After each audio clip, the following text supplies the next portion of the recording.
Hello दोस्तों, नमस्कार। स्वागत है आप सभी का द मोम क्लासेस में। और दोस्तों, सीरीज़ काफ़ी इंपॉर्टेंट रहने वाली है क्योंकि इस सीरीज़ में हम टॉप 2100 प्रश्नों को कवर कर रहे हैं।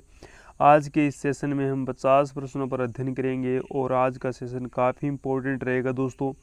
ये जो प्रश्नोत्तरी है ये आप सभी के लिए एग्ज़ाम की दृष्टि से रामबाण साबित होगी। और नेक्स्ट बात करते हैं आज के पहले क्वेश्चन की। निम्न में से कौन सा स्तंभ प्रशस्ति जैन धर्म को समर्पित है? जैन धर्म को समर्पित जो प्रशस्ति या फिर स्तंभ है वो बताना है। विजय स्तंभ, विजयगढ़, कीर्ति स्तंभ या फिर कुंभलगढ़। राइट आंसर रहेगा कीर्ति स्तंभ जो है ये किसको समर्पित है? ये जैन धर्म को समर्पित है। ऑप्शन नंबर सी करेक्ट रहेगा। नेक्स्ट बात करते हैं अगला क्वेश्चन, और ये भी काफ़ी इंपॉर्टेंट दोस्तों एग्जाम की दृष्टि से है क्योंकि आबू पर्वत पर जैन मंदिर किस शासक के मंत्री द्वारा बनाए गए? तो आबू पर्वत पर जैन मंदिर बनाए गए हैं वो कौन से मंत्री के जो शासक था उसके मंत्री के द्वारा बनाए गए? सोलंकी, चंदेला, चोल या फिर राष्ट्रकूट? दोस्तों, सोलंकी जो शासक थे उन्हीं के शासकों के द्वारा, उनके जो मंत्री थे उनके द्वारा ये जो आबू पर्वत है यहाँ पर जैन मंदिर का निर्माण करवाया गया। यहाँ पर ऑप्शन नंबर ए करेक्ट रहेगा कि सोलंकी जो शासक थे उनके द्वारा आबू पर्वत पर जैन मंदिरों का निर्माण करवाया गया। नेक्स्ट बात करते हैं कि शाहजहां के साले जो थे सलावत खां की हत्या किसने की थी? शाहजहां के ये क्या थे? साले बाबू थे और साले बाबू को टाइम से निपटा दिया गया था। किनके द्वारा? अनूप सिंह, अमर सिंह राठौड़, जय सिंह, करणी सिंह। यहाँ पर अमर सिंह राठौड़ सही आंसर रहेगा। और ये अमर सिंह राठौड़ जो है ये बीकानेर के शासक है। बीकानेर के ये राजकुमार थे या फिर अपितु ये शासक कह सकते हैं क्योंकि अमर सिंह राठौड़ को कहा जाता था कटार का धनी। और इन्हीं के द्वारा जब सलावत खां शाहजहां के सामने अमर सिंह राठौड़ को भली बुरी सुनाते हैं तो अमर सिंह राठौड़ वहीं उसी समय कटार जो है इनके छाती में घोंप देते हैं और सलावत खां की मृत्यु हो जाती है। तो कटार के धनी कौन थे? Amar Singh Rathore. Option number B correct रहेगा। अगला क्वेश्चन है कि कृष्णा कुमारी जो थी ये राजकुमारी कृष्णा से विवाह के लिए किन किन रियासतों के मध्य संघर्ष हुआ? तो दोस्तों, ये जो कृष्णा कुमारी थी इनको देखा जाए जोधपुर, जयपुर, उदयपुर, जोधपुर, जयपुर, उदयपुर। तो यहाँ पर जोधपुर, जयपुर के बीच संघर्ष होता है। राजकुमारी कृष्णा कुमारी को लेकर विवाद उत्पन्न हो जाता है। ये जो कृष्णा कुमारी है ये कहाँ की राजकुमारी थी? कृष्णा कुमारी कहाँ की राजकुमारी थी? विवाद तो उत्पन्न होता है जयपुर वर्सेस जोधपुर के बीच, लेकिन ये राजकुमारी कहाँ की थी? ये हमारा क्वेश्चन रहेगा। जोधपुर, उदयपुर, जयपुर या फिर बीकानेर? ये उदयपुर की राजकुमारी थी। ऑप्शन नंबर बी करेक्ट रहेगा।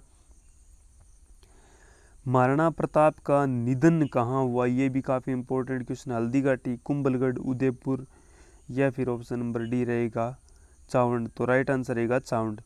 चावंड जो है यहाँ पर महाराणा प्रताप की मृत्यु होती है। और ये महाराणा प्रताप जो है इन्हीं के द्वारा चावंड को राजधानी बनाया गया। और चावंड के बारे में अध्ययन करें तो चावंड जो चित्रकला है इसका उद्भव भी महाराणा प्रताप के काल में शुरू हुआ। अगला क्वेश्चन है कि महाराणा प्रताप का निधन कब हुआ? तो निधन पूछा गया है 9 मई 1540 में इनका जन्म होता है। फरवरी 1540, जनवरी 1597, जून 1539 या फिर मार्च 1550।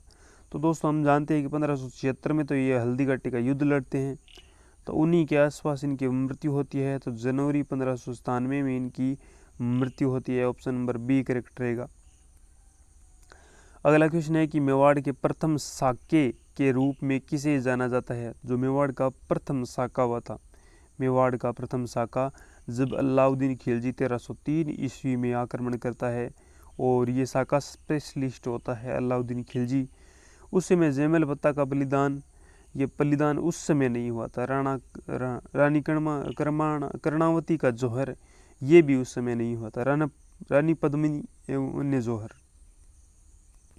मेवाड़ का जब दूसरा साका होता है उस समय रानी कर्णावती होती है और जयमल भत्ता ये सिसोदिया जो है इनके द्वारा बलिदान दिया जाता है। प्रथम जो साका होता है 1303 ईस्वी में, उस समय रानी पद्मिनी एवं अन्य ने जौहर किया था। ऑप्शन नंबर डी है महाराणा प्रताप का बलिदान। तो जौहर और प्रलित ये जो साका है इसमें प्रताप का रिलेशन कोई नहीं है। ऑप्शन नंबर सी करेक्ट रहेगा। रानी पद्मिनी एवं अन्य जो जौहर हुए थे यहाँ पर साका हुआ था 1303 ईस्वी में, हम भलीभांति जानते हैं। नेक्स्ट बात करते हैं अगला क्वेश्चन। रानी पद्मिनी एवं अन्य जौहर ये कंप्लीट हो गया। अब बात करते हैं निम्न में से मारवाड़ का प्रताप किसे कहा जाता है। इसे प्रताप का अग्रगामी भी कहा जाता है, प्रताप का अग्रगामी, और इसी के साथ इन्हें कहा जाता है मारवाड़ का प्रताप। तो प्रताप की भांति कार्य करने वाला और प्रताप से पहले करने के कारण इसे अग्रगामी कहा जाता है। और ये व्यक्ति जो है जोधा, जसवंत सिंह, रावचंद्र सेन, जय सिंह, रावचंद्र सेन, जिसे भूला बिसरा राजा भी कहा जाता है। ऑप्शन नंबर सी करेक्ट रहेगा। निम्न में से पंचकुला क्या थी। पंचकुला क्या थी? तो दोस्तों प्राचीन काल में कुछ संस्थाएं होती थी जिनका जो नाम होता था वो पंचकुला होती थी। इसमें 5 सदस्य होते थे और शासक की उपाधि, ये शासक की उपाधि नहीं थी, एक संस्था थी। ऑप्शन नंबर बी करेक्ट रहेगा। नेक्स्ट बात करते हैं अगले क्वेश्चन पे। कीर्ति स्तंभ का निर्माण योजना का सूत्रधार कौन था। कीर्ति स्तंभ जो है इसके निर्माण योजना के सूत्रधार कौन थे। तो इसके निर्माण योजना किसने बनाई थी, तो वो व्यक्ति कौन था। महेश जेत्ता अत्रि नापा। कीर्ति स्तंभ की बात करें तो जेत्ता जो है ये इसके योजना एवं सूत्रधार थे। ऑप्शन नंबर बी करेक्ट रहेगा। निम्न में से राजसमंद झील का निर्माता शासक है। राजसमंद झील का निर्माता शासक महाराणा राज सिंह है, जो कि मेवाड़ के शासक है। राजसमंद झील जो है ये कहाँ पर स्थित है दोस्तों, ये राजसमंद। मेवाड़ का अंतिम रावल राजा कौन था, ये इंपॉर्टेंट हो सकता है। ये जो रावल शाखा थी इसके बाद में सिसोदिया शाखा उत्पन्न होती है। सिसोदा गांव से उत्पन्न होती है, इस वजह से सिसोदिया होती है। और ये जो सिसोदिया होते हैं ये अपने आप नाम के आगे महाराणा या फिर राणा शब्द जोड़ा करते थे। तो अंतिम हमें पूछा गया है रावल। तो अंतिम रावल जो थे ये रावल थे Ratan Singh, Rawal Ratan Singh. Option number B, क्योंकि ये रावल रतन सिंह है ये 1303 का जो शाखा होता है उसमें वीर गति को प्राप्त होते हैं। पद्मिनी के द्वारा जौहर किया जाता है और उसके बाद जो शासक बनते हैं वो राणा हमीर बनते हैं, जो कि सिसोदा गांव के निवासी होते हैं। इसीलिए ये सिसोदिया शब्द का यूज करते हैं। अगला क्वेश्चन ये भी काफ़ी इम्पोर्टेंट। जोधाबाई का वास्तविक नाम क्या था। दोस्तों ये थी अकबर की पत्नी, और अकबर की ये जो पत्नी है जोधाबाई जिसे हम कहते हैं ये भारमल की पुत्री है। और 1562 ईस्वी में इनका विवाह होता है सांभर में। और सांभर जो है यहाँ पर विवाह करता है भारमल अपनी पुत्री किसका, जोधाबाई का। और ये जो जोधाबाई है इसका वास्तविक नाम पूछा गया है। जोधाबाई जिसे अकबर मरियम उज़्मानी कहते थे, मरियम उज़्मानी कहते थे। और इनका वास्तविक जो नाम था जोधाबाई का मानबाई ये बिल्कुल नहीं थी। जगत गुसाई ये बाद की उपाधि है और ये जोधाबाई को नहीं मिली थी। इनमें से कोई नहीं, ये हरकाबाई जो है इन्हीं को कहा जाता था जोधाबाई। और इनको काफ़ी इम्पोर्टेंट मरियम उज़्मानी की उपाधि दी थी किसने, अकबर ने। ये भी काफ़ी इम्पोर्टेंट क्वेश्चन। निम्न में से जोधपुर के शासक अजीत सिंह की धाई माँ का क्या नाम था। अजीत सिंह को दोस्तों कहा जाता है कान का कच्चा, यानी जो सुन लेता था वही मान लेता था। इसलिए ये क्या करता है कि भविष्य में जो व्यक्ति इसको सब कुछ प्रदान करता है, जिसे हम दुर्गादास राठौड़ कहते हैं, उन्हीं को अपने दरबार से निकाल देता है। इसी वजह से इन्हें कान का कच्चा कहा जाता है। अजीत सिंह को कान का कच्चा किसने कहा, ये लिखना है आपको कमेंट बॉक्स में। पन्नाधाय, महामनगा, गोराधाय। तो दोस्तों पन्नाधाय जो थी ये उदय सिंह की धाई माँ थी। और उदय सिंह की धाई माँ जो अपनी पुत्र चंदन का बलिदान देकर उदय सिंह की रक्षा करती है। गोराधाय जो है ये अजीत सिंह की धाई माँ है। और ये जोधपुर के शासक है कौन, Ajit Singh. Option number C correct रहेगा। वागेश्वरी के नाम से कौन जानी जाती है। वागेश्वरी काफ़ी इम्पोर्टेंट, ये महाराणा राणा कुंभा की पुत्री है, कुंभा की पुत्री है। और मांगीबाई, कृष्णा कुमारी, रमाबाई, मीराबाई। जो रमाबाई जो है इन्हें वागेश्वरी के नाम से जाना जाता है, जो महाराणा कुंभा की पुत्री है। ये भी काफ़ी इंपॉर्टेंट क्वेश्चन दोस्तों कि निम्न में से कौन सा शासक कवि, टीकाकार, नाटककार एवं संगीताचार्य था। तो हर एक विद्या में निपुण जो शासक था, जिसे राजस्थान में स्थापत्य कला का जनक कहा जाता है, स्थापत्य कला का जनक। और राजस्थान में 84, मेवाड़ क्षेत्र में 84 दुर्गों में से 32 दुर्गों का निर्माण करने वाला जिस व्यक्ति को कहा जाता है उसका नाम है महाराणा कुंभा। ऑप्शन नंबर यहाँ पर देखें, सवाई जय सिंह, महाराणा कुंभा, राय सिंह या फिर प्रताप। तो ऑप्शन नंबर बी करेक्ट रहेगा, महाराणा कुंभा। ये जो है ये शासक जो है ये कवि भी थे, टीकाकार भी थे, नाटककार भी थे और संगीताचार्य भी थे। ऑप्शन नंबर बी करेक्ट रहेगा। अगला क्वेश्चन है, ये भी काफ़ी इंपॉर्टेंट कि निम्न में से किले पर सर्वाधिक आक्रमण किस किले पर, मेहरानगढ़, सज्जनगढ़, तारागढ़ या फिर गागरोन। दोस्तों ये तारागढ़ अजमेर का जो किला है यहाँ पर सर्वाधिक आक्रमण होते हैं। और ये जो तारागढ़ अजमेर वाला है यहाँ पर पूछा जाए तो सर्वाधिक यहाँ पर होते हैं स्थानीय आक्रमण। विदेशी आक्रमण यहाँ पर नहीं होते हैं, सर्वाधिक स्थानीय आक्रमण होते हैं। और सर्वाधिक विदेशी आक्रमण पूछा जाए तो वो रहेगा भटनेर दुर्ग। भटनेर दुर्ग जो कहाँ पर पड़ता है, ये पड़ता है दोस्तों हनुमानगढ़ में। यहाँ पर जो भटनेर दुर्ग है यहाँ पर सर्वाधिक विदेशी आक्रमण होते हैं राजस्थान के संदर्भ में। नरपति, अश्वपति, गणपति, हालगुरु आदि की उपाधियां किस मेवाड़ शासक को मिली। तो नरपति यानी ये राजाओं में सर्वश्रेष्ठ, अश्वपति घुड़सवार में सर्वश्रेष्ठ, गणपति ये हाथियों चलाने में सर्वश्रेष्ठ, हालगुरु, चापगुरु, छापगुरु ये सभी में निपुण थे। प्रताप, उदय सिंह, कुंभा, राणा सांगा। तो ऑप्शन नंबर बी कुंभा जो है ये सर्वश्रेष्ठ माने जाते थे हर एक क्षेत्र में। और ये संगीत में भी सब में सर्वश्रेष्ठ है। ऑप्शन नंबर यहाँ पर सी करेक्ट रहेगा। अगला क्वेश्चन है कि गोरा व बादल वीर योद्धा जो थे, राजपूत योद्धा, इनका संबंध किससे है। चित्तौड़, उदयपुर, रणथंभौर या फिर कुंभलगढ़। दोस्तों गोरा और बादल जो है ये चित्तौड़ से संबंधित है, क्योंकि ऑप्शन नंबर ए करेक्ट रहेगा। और ये रावल रतन सिंह के प्रमुख सेनापति थे। और 1303 का जो साका होता है उसमें ये वीरगति को प्राप्त होते हैं। तो यहाँ पर राइट आंसर रहेगा चित्तौड़ से संबंधित है ये। अगला क्वेश्चन है एकीकरण से रिलेटिव। और एकीकरण से रिलेटिव कई बार एग्जाम में क्वेश्चन पूछा गया है। पहला जो संघ था उसका नाम था मत्स्य संघ। मत्स्य संघ के बाद आता है दूसरा जो संघ आता है वो आता है दोस्तों राजस्थान संघ। और राजस्थान के संघ के बाद में आता है संयुक्त राजस्थान। और संयुक्त राजस्थान के बाद में जो चरण होता है वो होता है वृत्त राजस्थान, यानी ये चौथा चरण है। और चौथे चरण में प्रधानमंत्री पूछा गया है माणिक्यलाल वर्मा, गोकुलभाई भट्ट, हीरालाल शास्त्री, जयनारायण व्यास। ऑप्शन नंबर सी करेक्ट रहेगा, हीरालाल शास्त्री। नेक्स्ट बात करते हैं कि राजस्थान के भौगोलिक क्षेत्र को राजस्थान का नाम कब दिया गया।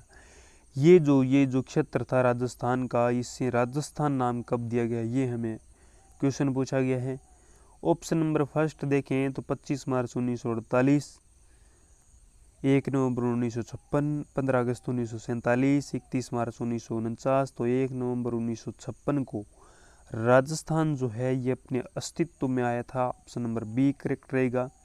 1 नवंबर को आया था, इसी वजह से 1 नवंबर को मनाया जाता है राजस्थान स्थापना दिवस।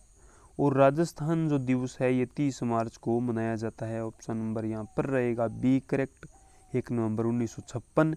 ये जो भौगोलिक प्रदेश है इसको नाम दिया गया राजस्थान। 18 रियासतों के गठबंधन से ये राजस्थान बना। गोकुलभाई भट्ट किस प्रजामंडल से संबंधित थे। अलवर प्रजामंडल, शाहपुरा प्रजामंडल, सिरोही प्रजामंडल या फिर बूंदी प्रजामंडल।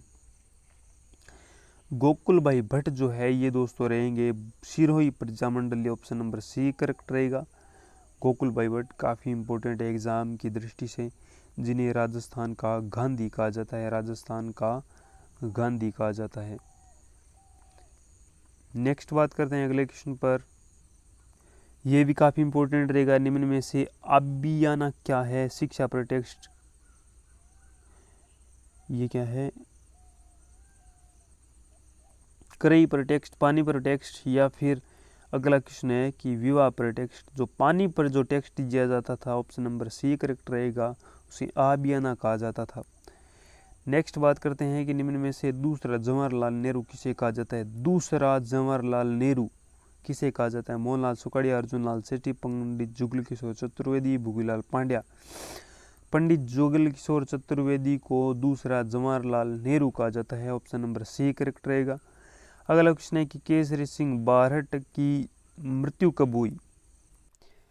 पहला ऑप्शन दे रखा है 14 अप्रैल 1941, 16 मार्च 1940, 11 अक्टूबर 1947 या फिर 2 नवंबर 1945। दोस्तों इस क्वेश्चन का राइट आंसर रहेगा 14 मार्च 1941 को केसरी सिंह बारहट की मृत्यु हुई, और 1904 में ये फतेह सिंह को जो 13 सोठ लिखते हैं, जिन्हें हम कहते हैं चेतावनी चुंगठिया, और ये वही महान क्रांतिकारी है। दोस्तों राजस्थान का एकमात्र ऐसा परिवार है जो कि राजस्थान की क्रांति में अपने पूरे संपूर्ण परिवार को झोंक देता है, तो वो है केसरी सिंह बारहट, और इन्हीं का पुत्र होता है प्रताप सिंह बारहट, जिनको युवा अवस्था में प्रताड़ित करके, भूख प्यास से प्रताड़ित करके, अनेक प्रकार की यातनाएं देकर जेल में हत्या कर दी जाती है। अगला क्वेश्चन है कि महात्मा गांधी की हत्या के संदेह में नजरबंद कर दिए जाने वाले अलवर के दीवान कौन थे? तो दोस्तों महात्मा गांधी जो है, इनकी हत्या का संदेह किया गया था अलवर के शासक और उसके दीवान पर, क्योंकि इनके द्वारा अलवर का जो दीवान था, इन्होंने नाथूराम गोडसे को शरण दी थी, और ये नाथूराम गोडसे को शरण देने वाले थे। तो यहाँ पर बात करें तो कुशाल सिंह, भूपेंद्र नाथ द्विवेदी, डॉक्टर BN खरे या फिर गोकुल लाल असावा। तो दोस्तों डॉक्टर NB खरे जो है ये इनके दीवान थे, ऑप्शन नंबर रहेगा सी करेक्ट। निम्न में से पूछा जाए कि तलवार बधाई क्या थी? 44 वर्षों तक चलने वाले बिजोलिया किसान आंदोलन में तलवार बधाई जो थी, जब भी कोई नया शासक बनता था, जब भी किसी ठिकाने का नया ठिकानेदार बनता था, तब वहाँ के लोगों को तलवार बंधाई कर देना पड़ता था।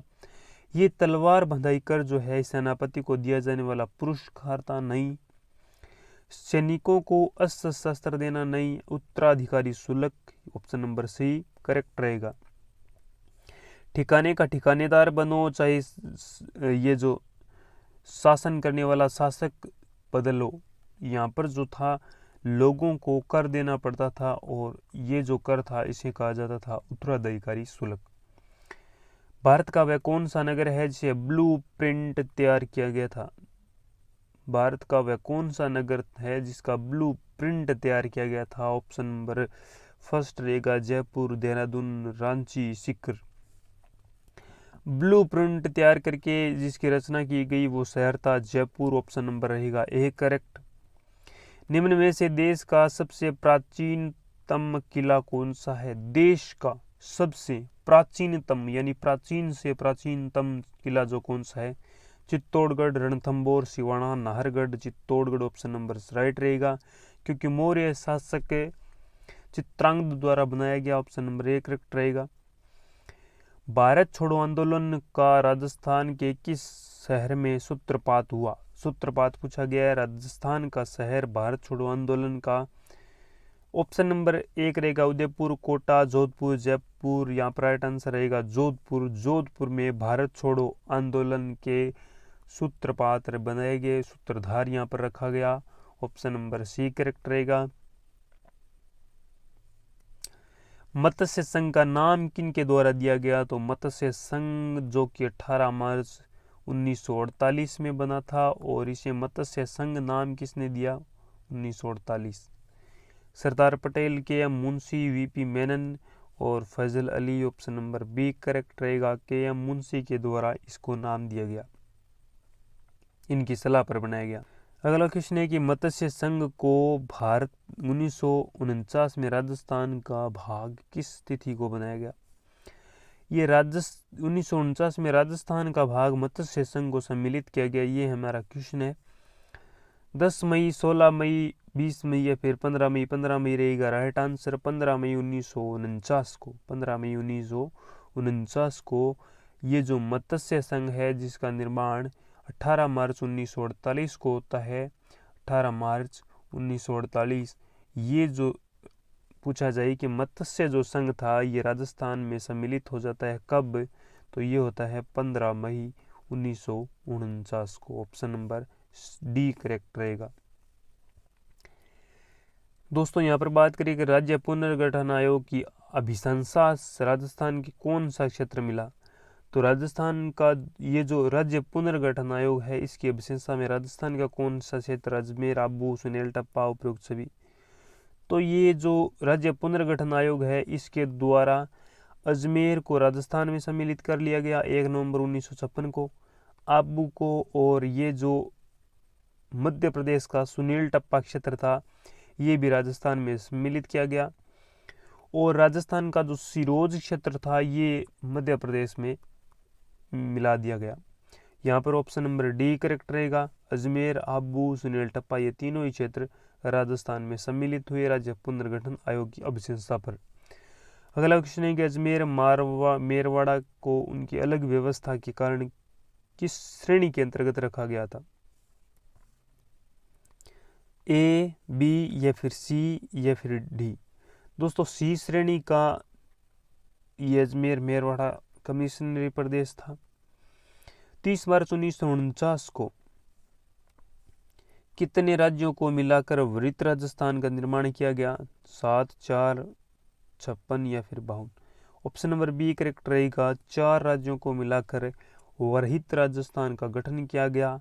यहाँ पर ये जो थे ये जयपुर, जोधपुर, जैसलमेर एवं बीकानेर थे। तो यहाँ पर बी नंबर ऑप्शन करेक्ट रहेगा। राजस्थान संघ का अंतिम निर्माण कब हुआ? राजस्थान संघ पूछा जाए तो ये दूसरा चरण है। तो दोस्तों पहला होता है 18 मार्च को और दूसरा होता है 18 अप्रैल को, यानी ऑप्शन नंबर रहेगा बी करेक्ट।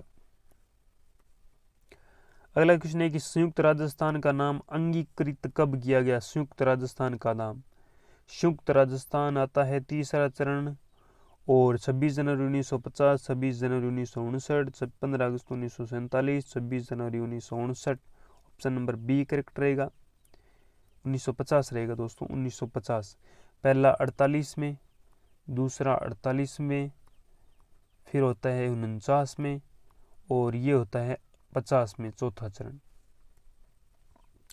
वृत्त राजस्थान के राजप्रमुख कौन थे? वृत्त राजस्थान ये चरण होता है छठा। राम सिंह, महाराजा ईश्वरी सिंह, मान सिंह या फिर जय सिंह। मान सिंह जो है ये जयपुर के शासक थे और इनको वृत्त राजस्थान के राजप्रमुख बनाए गए।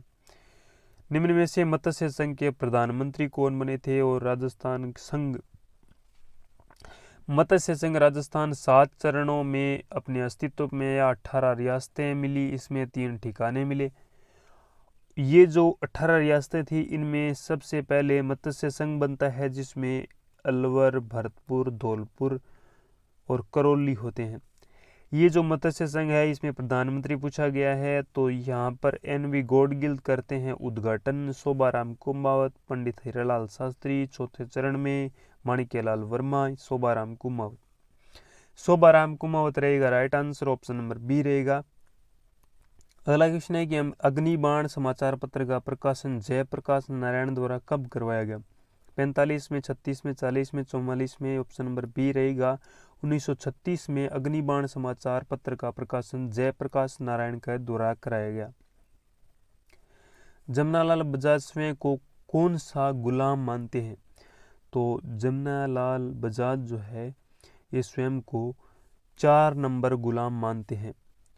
पहला ये भारत का, दूसरा अपने राज्य का, तीसरा इन अंग्रेजों का और चौथा मानते थे ये इन शासकों का, ऑप्शन नंबर बी। चौथा गुलाम, नंबर 4 मानते हैं खुद को। दयानंद सरस्वती ने सत्यार्थ प्रकाश की रचना राजस्थान में कहाँ की? जयपुर, जोधपुर, करौली, उदयपुर। राइट आंसर रहेगा दयानंद सरस्वती के द्वारा उदयपुर में सत्यार्थ प्रकाश जो इनकी पुस्तक है उनकी रचना की दयानंद सरस्वती ने। अगला क्वेश्चन है, बीकानेर में आज़ादी का आंदोलन का जनक किसे माना जाता है? तो बीकानेर का जो क्षेत्र है यहाँ पर आज़ादी का आंदोलन कौन से शासक और किसने चलाया था? चौधरी हनुमान सिंह, मगाराम वैद्य। ऑप्शन नंबर रहेगा बिरबल सिंह, कुमाराम शर्मा। तो मगाराम वैद्य जो है इन्हें माना जाता है राजस्थान नहीं अपितु बीकानेर क्षेत्र में क्रांति के आंदोलन के जनक। राजस्थान में नियुक्त पहला एजीजी कौन था? तो पहला एजीजी पूछा गया दोस्तों, एजीजी यानी एजेंट टू गवर्नर जनरल। ये सेकंड पद होता था, पूरे भारत प्रशासन करता था गवर्नर जनरल, उससे नीचे होता था AGG, agent to governor general. Robert, mister Lockett, क्विकलैंड, लॉरेंस। तो यहाँ पर मिस्टर लॉकेट जो है ये राजस्थान के पहले एजीजी है। आधुनिक राजस्थान का निर्माता किसे माना जाता है? सर्वाधिक राजस्थान में मुख्यमंत्री पद पर निर्वाचित रहने वाले मोहनलाल सुखाड़िया को आधुनिक राजस्थान का निर्माता माना जाता है। अगला क्वेश्चन है कि निम्न में से सर्वप्रथम उत्तरदायी शासन की मांग उठाने वाले नेता कौन थे? उत्तरदायी शासन की मांग उठाने वाले नेता विजय सिंह पाठक, गोपाल सिंह खरवा, जमनालाल बजाज, दामोदर लाल व्यास। तो दोस्तों ये हमेशा याद रखना, उत्तरदायी शासन जो है ये जमनालाल बजाज ने आवाज उठाई थी। ऑप्शन नंबर सी करेक्ट रहेगा। लक्कड़ कक्कड़ के नाम से किस नेता को जाना जाता है? लक्कड़ और फक्कड़ के जो नेता है वो माणिकलाल वर्मा, हीरालाल शास्त्री, प्रेमनारायण जयनारायण व्यास। ऑप्शन नंबर डी रहेगा करेक्ट। जयनारायण व्यास को लक्कड़ और फक्कड़ के दो ये धनी माने जाते हैं। सर्वहितकारिणी जो पत्रिका है बूंदी से कब प्रकाशित हुई? 78 में, 80 में, 79 में, 25 में। तो 1879 में सर्वहितकारी पत्रिका बूंदी से प्रकाशित हुई। 1879 ईस्वी में इसका प्रकाशन होता है। और दैनिक नवज्योति का प्रकाशन कब आरंभ हुआ? तो दैनिक नवज्योति जो है इसका प्रकाशन कब आरंभ हुआ ये हमारा क्वेश्चन है। और दैनिक नवज्योति का प्रकाशन 1936 में हुआ। 1936 में भी आज हमने एक क्वेश्चन और देखा है, वो क्या देखा आप रिकमेंट कीजिए अपने दिमाग के अंदर। और आज के सेशन में हमने 50 प्रश्न कवर कर लिए हैं। वीडियो कैसा लगा कमेंट बॉक्स में ज़रूर लिखे। सेशन की पीडीएफ प्राप्त करनी है तो लिंक दे रखा है डिस्क्रिप्शन बॉक्स में, हमारे टेलीग्राम चैनल का, वहीं से आप हम ज्वाइन कर सकते हैं। Thank you, have a nice day.